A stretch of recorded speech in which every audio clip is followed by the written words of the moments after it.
ఇవాళ మజ్జిగ మిర్చి ఎలా చేసుకోవాలనేది చూపిస్తాను చూడండి. మార్కెట్లో మనం తెచ్చుకుంటే చాలా ఉప్పుగా ఉంటాయి, అవి తినడానికి పనికి రావడం లేదు, పారేసుకుంటున్నాం కదా. ఇగోండి పెరుగు, ఓన్లీ పెరుగే, నీళ్ళు వేయటం లేదండి.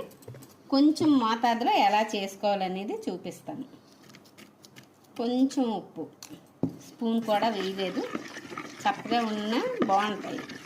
ఉప్పు ఎక్కువైపోతే తినలేము. గార్డెన్లో తీసుకున్నాం కదండి మిర్చి, అవి బ్లేడ్తో తీస్తే మనకి వేళ్ళు అవి కోసుకుంటాయి. అందుకని పిన్నీస్ పెట్టి ఒక్క గంటు ఎలా పెడితే సరిపోద్ది రెండు వైపులా. ఇదిగోండి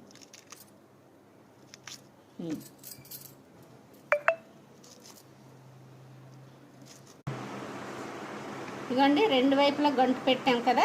గంటు పెట్టిన తర్వాత ఎలాగ కలపాలి. ప్రతిరోజు ఉదయం సాయంత్రం తిరగేసుకుంటూ ఉండాలి. అంటే ఎలా అనుకోవాలి. ఇవాళ నైట్ వేసాం కదా, ఇవాళ నైట్ నుంచి రేపు తెల్లవారి వరకు, రేపు కూడా ఊరుతాయి. ఎల్లుండి ఉదయాన్నే ఎండబెట్టాలి. బాగా పెరుగు పట్టించాలి బాగా. సరే.